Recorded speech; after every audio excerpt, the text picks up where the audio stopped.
মানুষ কর্ম করে। আমি বারংবার বলি যে ফলের আশা করবেন না। তাও মানুষ কোথাও না কোথাও নিজের কর্মের বদলে কোনো না কোনো ফলের আশা অবশ্যই রাখেন। কখনো তিনি সফল হন, কখনো অসফল। সেই জন্যই আমি বলি যে ফলের আশা কখনো রাখবেন না, কারণ সাফল্য বা অসফলতা মনের মধ্যে রাখলে কখনো কোনো লাভ হয় না। যদি সাফল্য মনের মধ্যে রাখেন তাহলে অহংকার জন্ম নেবে। যদি অসফলতা মনের মধ্যে রাখেন তাহলে এক হীনমন্যতায় আপনি ভুগবেন, যা দিয়ে কোনো শুভকর্ম হবে না। সেই জন্য শুধুই কর্ম করে যান, কর্মেই মগ্ন থাকুন। আর আসুন আমার সাথে ভালোবেসে বলুন, রাধা রাধা। জীবনের এই পথে এগোতে এগোতে আমরা কোথাও থেমে যাই। আমরা জানি না কেন। আমরা চেষ্টা করি যেন আমরা সামনে এগোতে পারি, কিন্তু এরকম হয় না। কি কারণ হতে পারে? আসুন আমি আপনাকে বোঝাই। মনে করুন আপনি কোনো রাস্তায় হাঁটছেন, আপনার পা মুচকে গেল, আপনি পায়ে আঘাত পেলেন। এখন এই আঘাত যদি আপনাকে পথ চলতে বাধা দেয় তখন আপনি থেমে যান। যদি আপনার ভাবনা চিন্তা ক্ষুদ্র হয় তাহলে আপনি জীবনে কখনোই এগোতে পারবেন না। ভেঙে যাওয়া কলম দিয়ে আপনি কখনো চিঠি লিখতে পারবেন না। ঠিক সেইভাবেই যদি আপনার মনে অন্যের জন্য হিংসা থাকে তাহলে আপনি আপনার নিজের ভাগ্য লিখতেই পারবেন না। কাজের প্রতি আলস্য আপনাকে কখনো ধনী হতে দেবেই না, আর ধনের প্রতি লোভ তা আপনাকে কখনো মহান হতে দেবে না। ছোট একটা কথা, কিন্তু এ হলো অত্যন্ত গুরুত্বপূর্ণ। ভাবনা চিন্তা অবশ্যই করুন, আর বোঝার চেষ্টা করুন সেটা যা আপনি বুঝতে চান।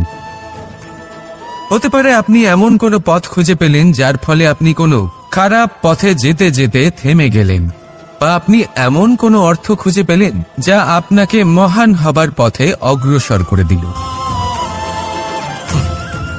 রাধা রাধা।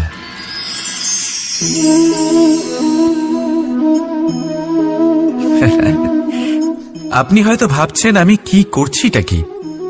আজ আমি ভাবলাম যে রান্না করতে একটু সাহায্যই করে দিই, তাই চাল বেছে দিচ্ছিলাম। ভেবেছিলাম এই কাজটা অত্যন্ত কঠিন হবে। না, সহস্র ভালো চালের মধ্যে থেকে দুটো কাকুর বাছা শুধুমাত্র অভ্যেসের ব্যাপার। বাস্তবে কঠিন কাজ আর শিল্পকলা সেটাই যেখানে কয়েক হাজার কাকরের মধ্যে থেকে একটা রত্ন বের করতে হয়। এবারের সারমর্ম কি হতে পারে? সারমর্ম হলো এটাই, বড় তিনি হন না যিনি মানুষের মধ্যে খামতি বের করেন। মাহাত্ম্য তাতেই, শ্রেষ্ঠত্ব তাতেই যা অন্যের ভেতরে থাকা ভালো গুণগুলি বের করে তার সম্মুখে, এই সংসারের সম্মুখে প্রস্তুত করতে পারেন। আসুন আমার সাথে ভালোবেসে বলুন, রাধা রাধা। কোন ব্যক্তির নির্মাণ হয় কিভাবে?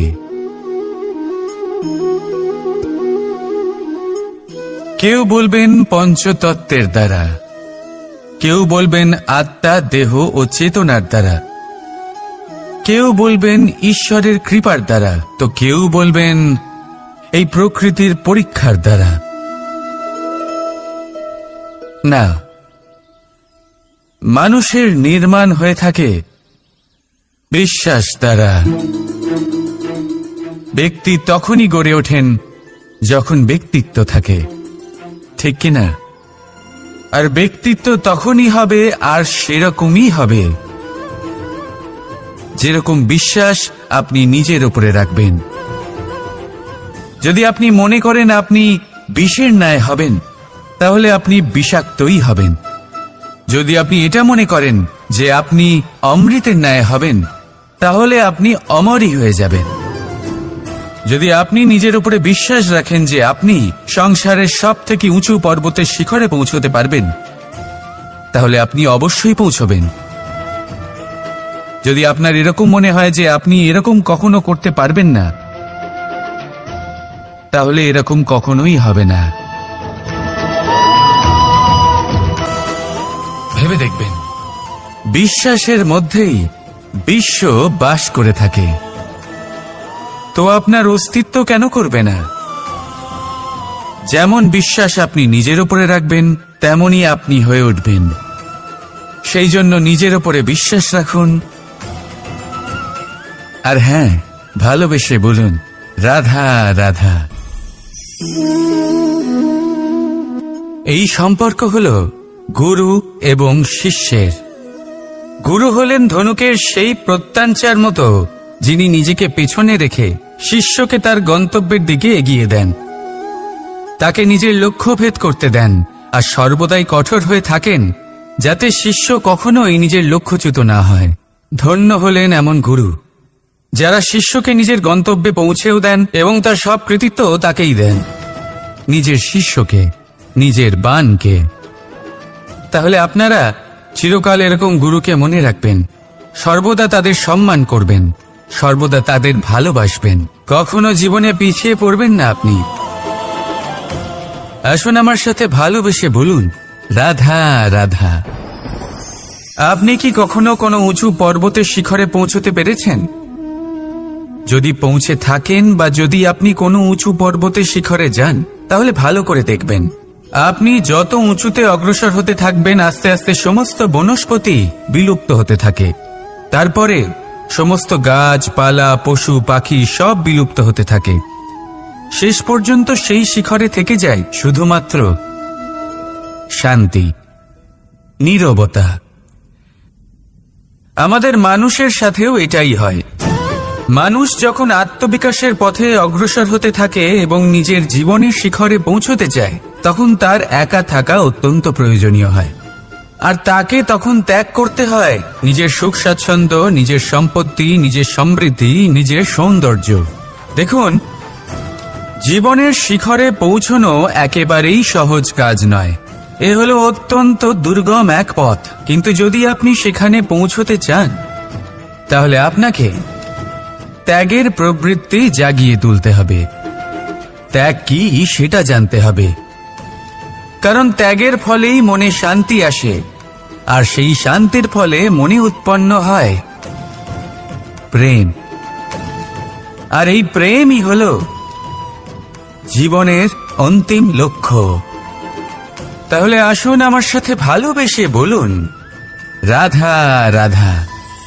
মানুষ নিজের জীবনে ঈশ্বরকে খুব মান্য করে, ওনার জন্য কি না করে, ভিন্ন ভিন্ন নামে তাকে স্মরণ করে, তাকে পুজো করে, তার আরাধনা করে।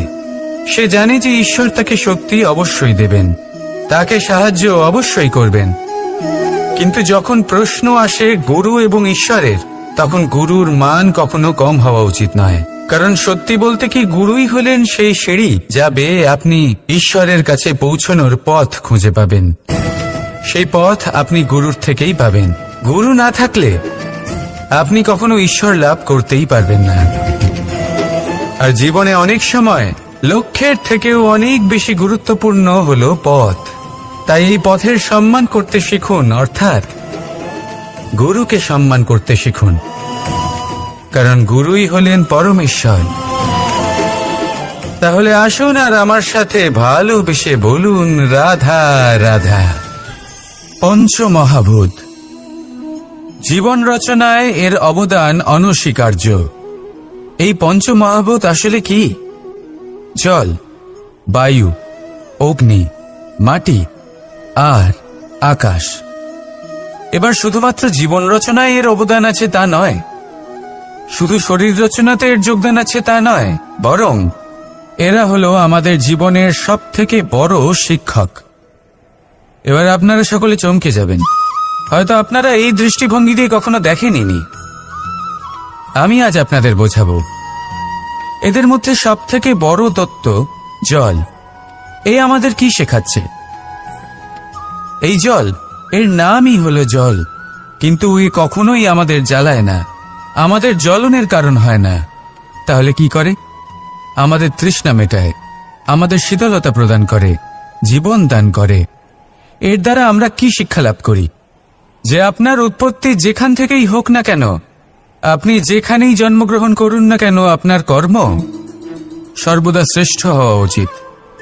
আপনি জলকে যে কোনো পাত্রে রাখুন না কেন, সে সেই অনুসারেই নিজের আকার ধারণ করে নেয়।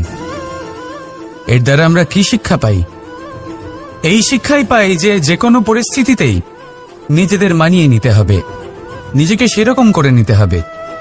যে দেশেই থাকি না কেন, যে স্থানেই থাকি না কেন, যে পরিস্থিতিতেই থাকি না কেন, যে ব্যক্তির সাথেই থাকি না কেন, আমাদের সুখময় হয়ে জীবন অতিবাহিত করা উচিত। দেখুন, আমাদের কত বড় একটা শিক্ষা দিল এই জল, যা আমরা কোনোদিন দেখতেই পাইনি। নিজেকে জলের মতোই করে তুলুন। সুখের ধারায় স্বাচ্ছন্দ্যে প্রবাহমান হতে থাকবেন আপনি। নিজের আকারকে ভেঙে ফেলুন, নিজের সীমা লঙ্ঘন করুন। আপনি অবশ্যই একদিন মহানুভবতা অনুভব করবেন। তাহলে আসুন আর আমার সাথে ভালোবেসে বলুন, রাধা রাধা। আপনি কখনো কোনো পর্বতে চড়েছেন? কথায় আছে, যখন আমরা পর্বত আরোহণ করি, ওপরে ওঠার সময় দুর্ঘটনার সম্ভাবনা কিছুটা কমে যায়। সেখানেই যখন পর্বত থেকে নিচে নামি, তখন দুর্ঘটনার সম্ভাবনা অত্যন্ত বৃদ্ধি পায়। অর্থাৎ নামার সময় আমাদের আরো ভারসাম্য বজায় রাখতে হয়, আরো সাবধানে থাকতে হয়, অর্থাৎ বিবেককে জাগিয়ে রাখতে হয়। এবার জীবনেও সাফল্যের পর্বত আরোহণের সাথে এটাই হয়। যখন আমরা সাফল্যের পর্বত আরোহণ করতে থাকি, তখন এমনি আমাদের লক্ষ্য আমাদের গন্তব্যের দিকে থাকে। আমরা নিরন্তর পরিশ্রম করি, চেষ্টা করতে থাকি, আমাদের মধ্যে সেই উৎসাহ থাকে, সেই সাহস থাকে। কিন্তু একটা কথা সত্যি, সমস্ত আরোহণের পরে অবরোহণ থাকে। আর এই অবরোহণই থাকে যেখানে বেশিরভাগ মানুষ নিজের ভারসাম্য বজায় রাখতে পারেন না, আর সেইখানেই ভেঙে পড়েন। তাই জীবনে যদি সাফল্যের শিখরে পৌঁছতে চান, তাহলে আপনাকে নিরন্তর প্রয়াস করতে হবে, সংঘর্ষ করতে হবে, পরিশ্রম করতে হবে, আর নিজের লক্ষ্যের দিকে একাগ্রতা কেন্দ্রীভূত করতে হবে। তাহলে আপনি নিজের লক্ষ্য অবশ্যই পাবেন। কিন্তু যখন অবরোহণের সময় আসবে, যা নিশ্চিত রূপে আসবেই, তখন আপনাকে সংঘর্ষ করতেই হবে, ধৈর্য ধরতেই হবে, সাবধানে থাকতেই হবে, ভারসাম্য বজায় রাখতেই হবে। এটা হলো অত্যন্ত আবশ্যক, কারণ পরবর্তী সাফল্যের শিখরে আপনাকে পৌঁছতেই হবে, আর তার জন্য আপনাকে সুরক্ষিতভাবে অবরোহণ করতেই হবে। ঠিক কিনা? আসুন আর আমার সাথে ভালোবেসে বলুন, রাধা রাধা। যখনই কোনো ঘূর্ণিঝড় আসে, কোনো প্রলয় আসে, তখন দেখবেন তা কত বৃহৎ প্রভাব ফেলে, কত বড় বিনাশ ঘটায়, বিধ্বংস সৃষ্টি করে। যখন বন্যা আসে, তখন কত গভীর প্রভাব ফেলে, কত সর্বনাশ ঘটায়। নদীর পাড়ও ভেঙে বয়ে নিয়ে যায়। সেখানে কোনো গাছকে দেখুন, শান্তভাবে দাঁড়িয়ে থাকে, চুপ করে, আর নিজের কাজ করে, ছায়া প্রদান করে, ফল প্রদান করে, কোনো শব্দ না করেই নীরবে কর্ম করে। যদি নদীর কথা বলি, নদী যখন বয়ে চলে, খেতে জল প্রদান করে, বনস্পতিদের প্রাণ প্রদান করে, আমাদের পানীয় জল দেয়। এত মহান কাজ করে কোনো শব্দ না করে, নীরবতার সাথে। এ হলো এক শিক্ষা, যে এই সংসারে যারাই মহান কর্ম করেন, তারাই নীরব থেকে সেই কর্ম করতে থাকেন। কারণ ওনারা জানেন যে গুরুত্বপূর্ণ প্রচার নয়, বরং কর্ম। আর যারা রুদ্রের সাথে থাকেন, কোলাহল করেন, তারা শুধুমাত্র ধ্বংসই করেন। এবার আপনি মৌন থেকে শুধুমাত্র কর্ম করে মহান হতে চান, নাকি রুদ্রের সাথে থেকে বিধ্বংস ঘটাতে চান? সিদ্ধান্ত আপনারই। আসুন আর আমার সাথে ভালোবেসে বলুন, রাধা রাধা। মন্থন। আমরা সবাই এটাই জানি যে অমৃত পাওয়ার জন্য সমুদ্র মন্থন করা হয়েছিল, কিন্তু এর পিছনে যে মহান উদ্দেশ্য ছিল, তা বেশিরভাগ লোকই বোঝে না। আজ সেই মহান উদ্দেশ্য আমি আপনাদের বুঝিয়ে বলছি। আমাদের জীবনে এই অমৃত লাভ করার জন্য পথপ্রদর্শক হয় মন্থন।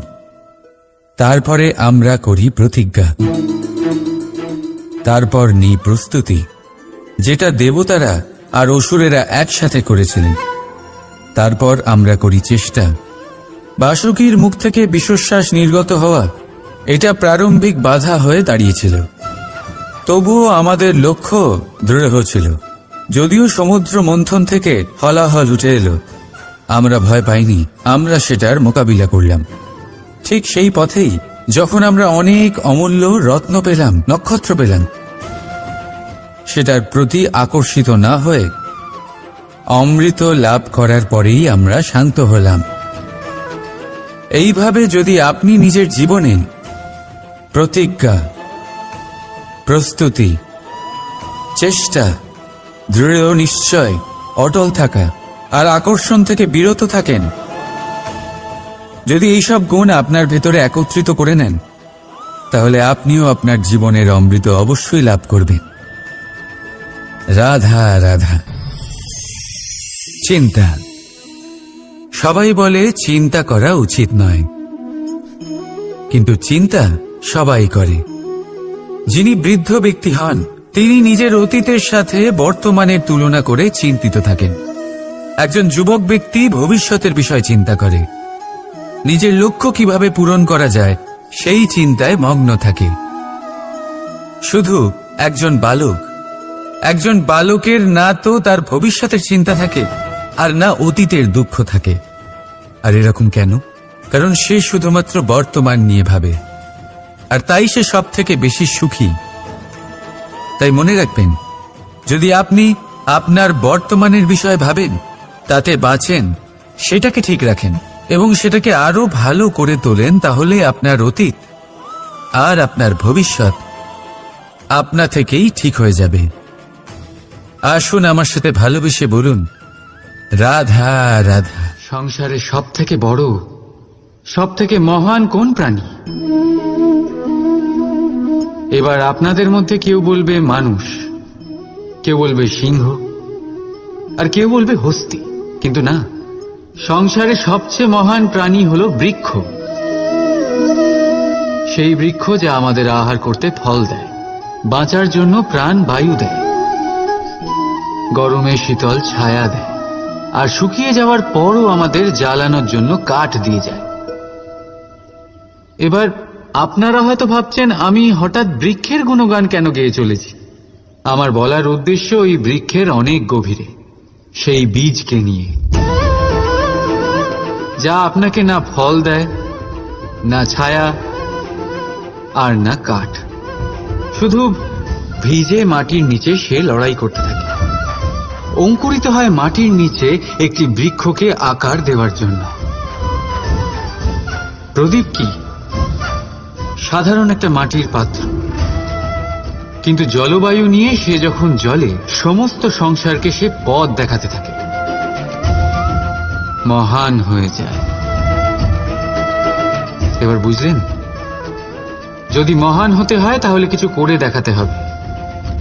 কোনো তফাৎ হয় না যে আপনি ছোট না আপনি বড়।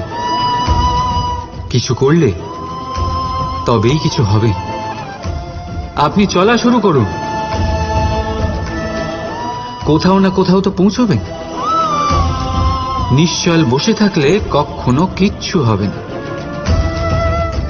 মনে রাখবেন, কিছু আরম্ভ করতে গেলে মহান হওয়ার একেবারেই প্রয়োজন পড়ে না, কিন্তু মহান হতে গেলে কিছু আরম্ভ করা অতি আবশ্যক। রাধা রাধা। একটা শব্দ আছে যেটা আমরা মাঝে মাঝে অথবা অনেকবার শুনতে পাই, স্বার্থ। ওই ব্যক্তি স্বার্থপর, সে স্বার্থের জন্য খারাপ কাজ করে ফেলেছে, ইত্যাদি ইত্যাদি। সত্যি কথা বলতে কি, সংসার স্বার্থকে পাপ ভাবতে শুরু করেছে। কিন্তু স্বার্থ কি সত্যি ক্ষতিকর? না। স্বার্থ কথাটা এসেছে স্ব থেকে, অর্থাৎ স্বয়ং থেকে। মানে যে কর্মে শুধু স্বয়ংয়ের অর্থ আছে, শুধু স্বয়ংয়ের কোনো লাভ আছে, সেটাই স্বার্থ। এবার প্রশ্ন এটাই হলো যে আপনার স্বটা কি। যদি আপনার স্বতে কেবল আপনি থাকেন তাহলে আপনি অবশ্যই স্বার্থপর। যদি আপনার স্বতে পরিবার থাকে তাহলে আপনি পারিবারিক। যদি আপনার স্বতে অন্য লোক থাকে তাহলে আপনি পরোপকারী। আর যদি আপনার স্বতে এই সংসার থাকে তাহলে আপনি পরমার্থী। তাহলে নিজের স্বার্থ থেকে দূরে যাবেন না, সেটার বিস্তার করুন। নিজের অস্তিত্বের বিস্তার করলে এই স্বার্থ নিজেই পরমার্থে পরিণত হবে। রাধা রাধা। আমি আপনাদের বলেছিলাম যে সংসারের সবথেকে বড় অস্ত্র আর সবথেকে বড় সম্বল হলো বন্ধুত্ব। কিন্তু এই বন্ধুত্ব কেমন হওয়া উচিত? বন্ধুত্ব হওয়া উচিত দুধে মেশানো জলের মতো। কিভাবে? দুধে যখন জল মেশানো হয় তখন সেই জল নিজেই দুধে পরিণত হয়। এবার ভাবুন, দুধের সাথে বন্ধুত্ব করে জলের গুরুত্ব কেমন বেড়ে গেল। তবে এখানেই কিন্তু এই গল্পের শেষ নয়। যখন দুধকে গরম করা হয় তখন জল নিজের বন্ধুত্ব পালন করে। জল নিজে আগে সেটার তাপ নেয়, নিজের অস্তিত্বকে বাষ্পে রূপান্তরিত করে আর দুধকে বাঁচিয়ে নেয়। আর তারপর জল বাষ্প হয়ে গেলে দুধ ফুটতে থাকে। সে পাত্র থেকে বেরিয়ে উপচে পড়ে আর শান্ত তখনই হয় যখন তাতে আবার জল মেশানো হয়। অর্থাৎ বন্ধুত্ব সেটাই যা বন্ধুর অস্তিত্বকে বিস্তার করে। বন্ধুত্ব সেটাই যা বন্ধুর জন্য নিজের অস্তিত্ব জ্বালিয়ে দেয়। বন্ধুত্ব সেটাই যাতে সুখ আর দুঃখ দুটোই বন্ধুত্বের সাথে যুক্ত। তাহলে এমন বন্ধুত্ব করো যার সামনে কুবেরের ধনও কম পড়ে যায়। রাধা রাধা। ভুল আর মানুষ, এই দুইয়ের সম্পর্ক অবিচ্ছেদ্য। যেমন ডানা আর পক্ষী, যেমন ধারা আর নদী। যদি ভুল মানুষের স্বভাবের এক গুরুত্বপূর্ণ অংশ হয় তাহলে ভাবুন, এতে লজ্জা কিসের? এতে লজ্জিত হওয়ার কিছু নেই। সেইভাবে দেখতে গেলে ভুল আমাদের নিজেকে আরো উন্নত করার সুযোগ দেয়, নিজেকে আরো ভালো প্রদর্শন করার প্রেরণা দেয়। এখন আপনাদের মধ্যে কেউ এর সাথে সহমত নাও হতে পারেন, কেননা অনেকের দৃষ্টিতে ভুল দোষের জন্ম দেয়। দোষ অপরাধের, আর অপরাধের কোনো ক্ষমা নেই, শাস্তি পাওয়া উচিত। কিন্তু আপনি কি কখনো ভেবেছেন এরকম কেন হয়? এর কি কারণ? এর কারণ হলো ভুল স্বীকার করাকে এড়িয়ে যাওয়া। যদি আপনি কোনো ভুল করে স্বীকার না করেন তবে সেই ভুল দোষে পরিণত হয়, আর দোষ অপরাধে। তবে মনে রাখবেন, নিজের ভুল স্বীকার করা সেই ভুল সংশোধন করার পথে প্রথম পদক্ষেপ হয়ে দাঁড়ায়। আর সর্বদা মনে রাখবেন, অপরাধ হলো সেটাই সময় মতো নিজের ভুল স্বীকার না করা। রাধা রাধা।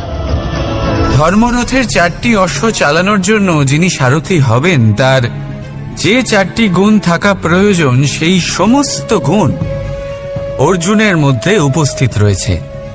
কর্মের শক্তি রয়েছে, ধর্মের প্রতি আসক্তি রয়েছে, জ্ঞানের অভিব্যক্তি রয়েছে এবং সমর্পণের ভক্তি রয়েছে। নিশ্চিত রূপে ধর্মরথে সারথি হবার জন্য অর্জুনই সব থেকে যোগ্য। আর ও শুধুমাত্র দ্রৌপদীর স্বামীই হবে না, ইতিহাসে কুরুবংশের রাজকুমার বা ইন্দ্রপুত্রের নামেই শুধু পরিচিত হবে না, বরং অর্জুনই স্বয়ং ইতিহাস রচনা করবে। অর্জুনই হবে কৃষ্ণ সারথি। যত্র যোগেশ্বর কৃষ্ণ তত্র পার্থ ধনুর্ধর। তাহলে আসুন আর আমার সাথে ভালোবেসে বলুন, রাধা রাধা।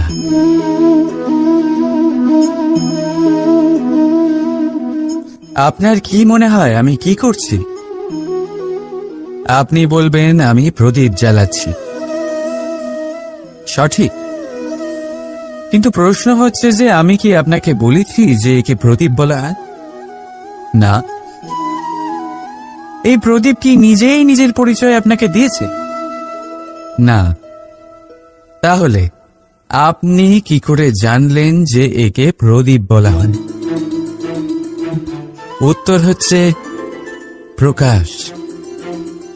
যে স্বয়ং জ্বলে অন্ধকারের মধ্যে সংসারকে পথ দেখায়, সেটাই প্রদীপ। যা নিরাশার মাঝে আশার আলো প্রদর্শন করে, সেটাই প্রদীপ। অপর দিকে আছে সাপ, যাকে না দেখেও তার ফনার আওয়াজ শুনেই লোকে ভয় পেয়ে যায়। তার মানে ব্যক্তির পরিচয় তার কর্মের দ্বারা পাওয়া যায়। তাই আপনার এটা বলার প্রয়োজন নেই যে আপনার পরিচয় কি। এটা আপনার কর্মই নিশ্চিত করবে যে লোকে আপনাকে প্রদীপ ভেবে ভালোবাসবে নাকি সাপ ভেবে ভীত হয়ে থাকবে। রাধা রাধা। সময় কত বিচিত্র হয়। সময় আমাদের পক্ষে থাকলে আমরা নিজেদের রাজা মনে করে নিই, আর সেই সময় যদি বিপক্ষে চলে যায় তাহলে নিঃস্ব হতে সময় লাগে না। তাই মানুষের একটা অভ্যেস আছে, খারাপ সময়ের জন্য কিছু সঞ্চয় করা। আত্মীয়, বন্ধু খারাপ সময় পাশ থেকে সরে যায়। যশ, মান প্রতিকূল সময় চিরস্থায়ী হয় না। তাই মানুষ মনে করে অর্থ সঞ্চয় করাই শ্রেয়। অর্থের কোনো হৃদয় নেই যা সময়ের সাথে পরিবর্তিত হবে। সংসার বলে সর্বদা অর্থ সঞ্চয় করতে থাকে। খারাপ সময় অবশ্যই কাজে লাগবে, কিন্তু আমি বলবো শুভ কর্ম করতে থাকুন, আনন্দে থাকুন, নিজের ওপর আর ঈশ্বরের ওপরে বিশ্বাস রাখুন। খারাপ সময় কখনো আসবেই না।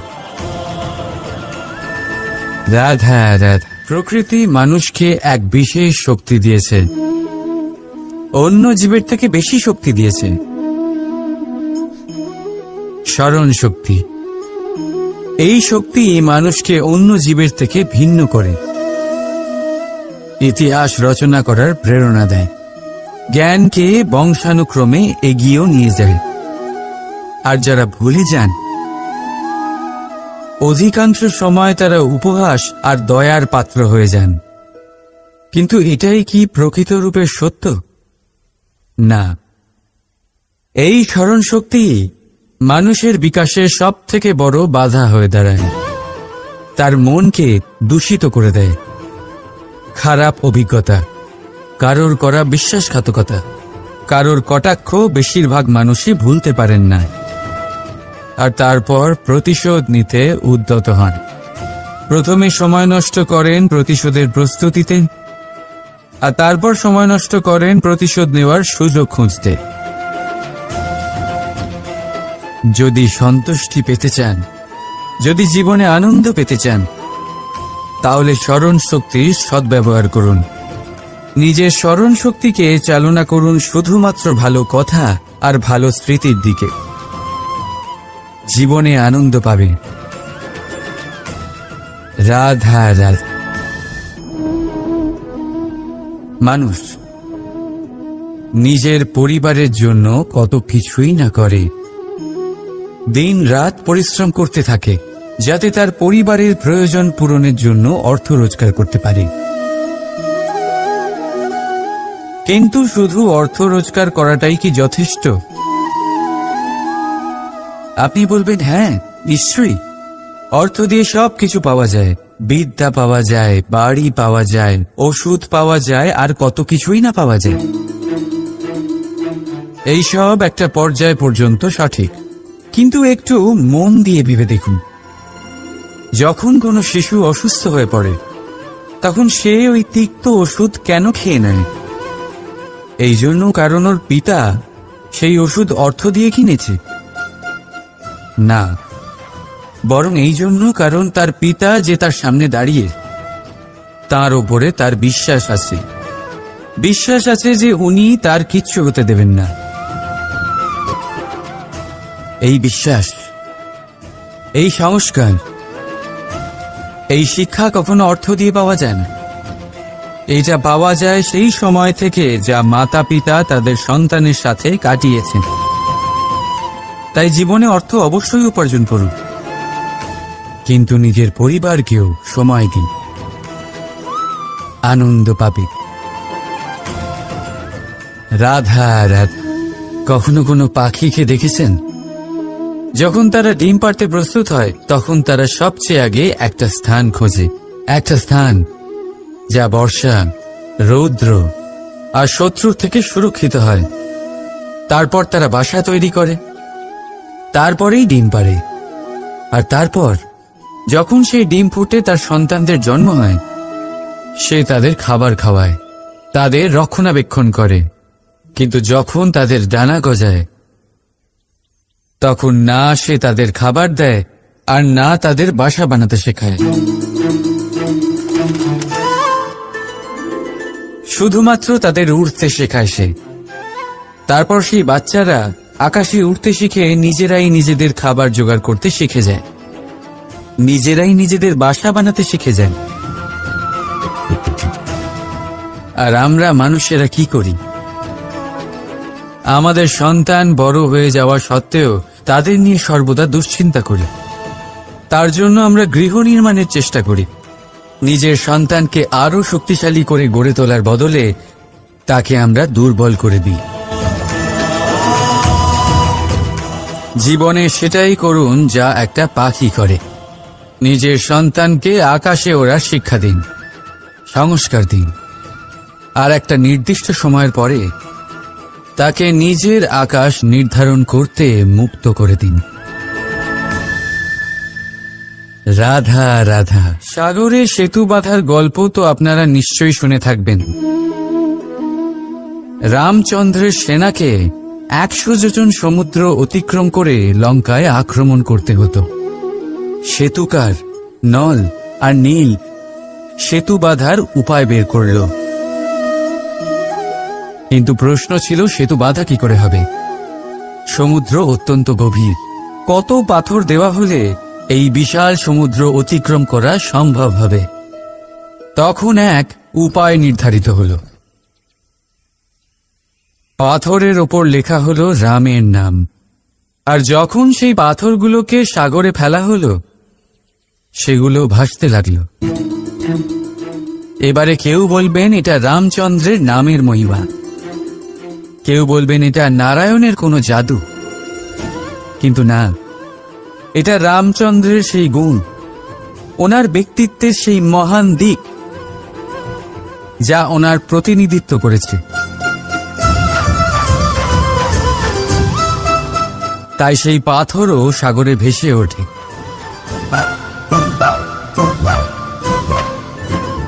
ঠিক সেইভাবেই যেখানে আমরা থাকি না, সেখানে আমাদের গুণ আমাদের প্রতিনিধিত্ব করে। আমাদের নামের শক্তি আমরা নিজেরাই তৈরি করি, আমাদের কর্ম দিই, আমাদের গুণ দিই। এবার সিদ্ধান্ত আপনার যে আপনার নামের সাহায্যে কেউ বিপদ থেকে উদ্ধার হবে, নাকি আপনার দুষ্কর্মের ফলে কেউ ডুবে যাবে। ভালো করে ভেবে দেখুন। রাধা রাধা। আমাদের জীবনে গুরুজনেরা, জ্ঞানী মানুষজন সবসময় একটা কথা বলেন, ধৈর্য ধরো। শুধুমাত্র দুটো শব্দ, কিন্তু কতটা বিশাল সেটা বোঝার চেষ্টা করুন। ছোট একটা অস্ত্র হাতে নিন এবং একটা বিশাল পর্বতে নিরন্তর প্রহার করতে থাকুন। ধৈর্য ধরে সেই কাজ করতে থাকুন। এমন একদিন আসবে, এই বিশাল পর্বতে আপনি একটা পথ তৈরি করবেন। কোনো ধনুর্ধর যখন নিজের বিদ্যা অর্জন করেন, তখন তাকেও ধৈর্য ধরতে হয়, তার নিজেকে সময় দিতে হয়, তবেই সে ধনুর্বিদ্যা শিখতে পারে। সেইভাবে আমাদের জীবনেও ধৈর্য ধরার খুব প্রয়োজন। পরিবারে ধৈর্য রাখতে পারলে তাহলে আস্তে আস্তে দেখবেন প্রেম বৃদ্ধি পাচ্ছে। সমাজে যদি ধৈর্য রাখতে পারেন, তাহলে আস্তে আস্তে এই সমাজ আপনাকে সম্মান করবে। যদি নিজের জীবনে ধৈর্য রাখতে পারেন তাহলে নিজে থেকেই আত্মবিশ্বাস বাড়বে, নিজের বিকাশ হবে। জীবনে সবই সম্ভব যদি ধৈর্য রাখতে পারেন। হয়তো আস্তে আস্তে হবে, কিন্তু হবে অবশ্যই। শুধু ধৈর্য রাখুন, কারণ ধৈর্যই সব থেকে বড় পুঁজি। আসুন আর আমার সাথে ভালোবেসে বলুন, রাধা রাধা। আমাদের জীবনে যখনই আমরা কোনো বড় দায়িত্বের সম্মুখীন হই, তখন আমরা তার থেকে দূরে পালাই, আর এই অজুহাত দিই যে না না, এত বেশি ভার বহন করার যোগ্যতা আমার নেই, আমি করতেই পারবো না। দেখুন, এই সংসারে ভিন্ন ভিন্ন ধরনের গাছ আছে, ছোট গাছ, বড় গাছ, কিন্তু বট গাছের মতো বড় এবং নিবিড় গাছ আর একটাও নেই। সে নিঃস্বার্থভাবে এই সংসারকে সেবা করে যায়, ছায়া প্রদান করে, শীতলতা প্রদান করে। আর যখন এমন সময় আসে যখন তার উপর বোঝা অত্যন্ত বেড়ে যায়, সে কিন্তু কোনোভাবেই ভেঙে পড়ে না।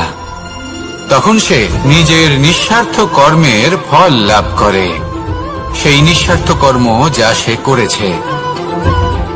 তার দেহ থেকে ছোট ছোট ঝুড়ি বার হয় এবং তা কাণ্ডের আকার ধারণ করে। সেই কাণ্ড মাটির কাছে পৌঁছয় এবং তারপর তা বটগাছের সহায়ক হয়ে ওঠে। সে ভেঙে পড়ে যায় না। এইভাবে আপনিও জীবনে নিঃস্বার্থভাবে সবার সেবা করুন, ভালোবাসুন, সবাইকে সাহায্য করুন। যেদিন আপনার ওপর বোঝা অত্যন্ত বেড়ে যাবে, সেদিন এই সব মানুষ আপনাকে সাহায্য করার জন্য আসবেন, আপনার শক্তি হয়ে উঠবেন, আর আপনি বটগাছের মতোই মহান এবং বিশাল হয়ে উঠবেন। আসুন আর আমার সাথে ভালোবেসে বলুন, রাধা রাধা। একটা শব্দ আছে, পরিস্থিতি। অনেক মানুষের মুখে আমরা এই শব্দ শুনি। জীবনে যখন অসফল হই, দুঃখ আসে, সংকট আসে, কোনো বিপদ ঘনিয়ে আসে, তখন সমস্ত দোষ আমরা পরিস্থিতির ওপর চাপিয়ে দিই, আর দেখতে গেলে কোথাও না কোথাও ঠিকই করি। এই পরিস্থিতি প্রত্যেক দিনের মতো পাল্টাতে থাকে, কিন্তু এই দিন, এই রাত, এমন কেউ আছেন যিনি এর ওপরেও নিয়ন্ত্রণ সাধন করেন, আর তিনি হলেন সূর্য। ঠিক সেই রকমই আমাদের জীবনেও সূর্য হলো এই মন। যদি এই মনের উপর আমরা নিয়ন্ত্রণ করতে পারি, তাহলে আমরা জীবনকেও নিয়ন্ত্রণ করতে পারবো। প্রথমে এই মনের রাজা হয়ে উঠতে হবে। তাই মনে রাখবেন, যদি মন দুর্বল হয়, তাহলে পরিস্থিতি আমাদের সমস্যা বলে মনে হবে। এই মন যদি স্থির হয়, পরিস্থিতি প্রতিস্পর্ধা বলে মনে হবে। আর এই মন যদি শক্তিশালী হয়ে ওঠে, তাহলে যে কোনো পরিস্থিতি আপনার কাছে একটা সুযোগ মাত্র, এমন এক সুযোগ যাতে অগ্রসর হয়ে আপনি মহান হয়ে উঠতে পারেন। এই মনের শক্তির বৃদ্ধি ঘটান, মহান হয়ে উঠুন, আর আমার সাথে ভালোবেসে বলুন, রাধা রাধা। খুব সুন্দর একটা কাহিনী আছে। একবার এক ব্যক্তি নিজের অসফলতার জন্য ত্রস্ত হয়ে সময় দেবতার তপস্যা করতে বসলেন। উনি তপস্যা করলেন এবং সময় দেবতা প্রসন্ন হলেন, মানুষের রূপ ধারণ করে ওনার সামনে প্রকট হলেন। এবার সেই ব্যক্তি ওনাকে জিজ্ঞেস করলেন যে কি এমন আছে যার জন্য আপনি বারবার জয়ী হন আর আমি চিরকাল পরাজিত হয়ে থাকি? কেন এত পরিশ্রম করা সত্ত্বেও আমি সাফল্য লাভ করতে পারি না? তখন সময় দেবতা উত্তর দিলেন যে দিন হোক বা রাত, ঝড় হোক বা ভূমিকম্প, রোদ হোক বা বৃষ্টি হোক, সময়ের সূত্রপাত হোক বা প্রলয়, আমি থামি না, আমি চলতেই থাকি। আর সেই জন্য যিনি থেমে যান তিনি পরাজিত হন আর আমি জয়ী হই। এটাই আমাদের শিখতে হবে। জীবনে সবসময় চলতে থাকুন, কখনো থামবেন না। হ্যাঁ, কিছুক্ষণের জন্য বিরতি নিতে পারেন, বিশ্রাম করার জন্য, নিজেকে আরো সশক্ত করে তোলার জন্য, কিন্তু থেমে যাবেন না। নিরন্তর কর্ম করতে থাকুন, পরিশ্রম করতে থাকুন, তবেই এই সংসার আপনাকে মনে রাখবে। আসুন আমার সাথে ভালোবেসে বলুন, রাধা রাধা। আমাদের জীবনে 7 ধরনের সুখ আছে, আর সেগুলো লাভ করার জন্য আমরা অত্যন্ত প্রচেষ্টা করি। কিন্তু কোনো প্রচেষ্টা করার পূর্বে তা কিভাবে করব সেটা বোঝা খুব প্রয়োজন, আর সেখানেই আমরা ভুল করে থাকি। যে কাজটা আমাদের পরে করা উচিত সেটাই আমরা আগে করে বসি। আপনাকে স্পষ্ট করে বোঝাই, প্রত্যেক সুখের সাথে দুটি ক্রিয়া জড়িত থাকে। এবার যখন আমরা ধনের কথা বলি তখনও দুটি ক্রিয়া জুড়ে থাকে। প্রথম ক্রিয়া হলো ধন অর্জন করা, দ্বিতীয় ক্রিয়া হলো ধনের ব্যবহার করা। আর জীবনে ধনের ব্যবহার করার পূর্বে ধন কিভাবে অর্জন করতে হয় তা শেখা অত্যন্ত প্রয়োজনীয়। আমরা মন্দিরে যাই, ভগবানের আরাধনা করি, তার জন্য পুজো করি, ওনাকে প্রসন্ন করতে চাই, কিন্তু তার আগে ভগবানের ওপর আস্থা রাখা প্রয়োজনীয়। যদি আপনার অটল বিশ্বাস থাকে তবেই আপনি প্রকৃত ভক্ত হয়ে উঠতে পারবেন। এবার যদি আপনি বক্তা হয়ে থাকেন, শ্রেষ্ঠ বক্তা হতে চান, এই সংসারের সামনে নিজের বক্তব্য রাখতে চান, তাহলে কথা বলার পূর্বে কথা শুনতে শিখুন। তবেই আপনি একজন শ্রেষ্ঠ বক্তা হয়ে উঠতে পারবেন। জীবনে সম্পর্ক স্থাপন করার আগে সম্পর্ক বজায় রাখতে শিখুন, তবেই আপনি একজন প্রকৃত সাথী হয়ে উঠবেন। জীবনে পরাজয় মানার পূর্বে বিজয়ী হওয়ার চেষ্টা কিভাবে করতে হয় সেটা শিখুন, তবেই আপনি একজন নিপুণ ব্যক্তি হয়ে উঠবেন। অন্তিম এবং সবথেকে গুরুত্বপূর্ণ কথা, জীবনে ভালোবাসা লাভ করার পূর্বে ভালোবাসা প্রদান করতে শিখুন, তবেই আপনি একজন প্রকৃত প্রেমী হয়ে উঠবেন। আসুন আমার সাথে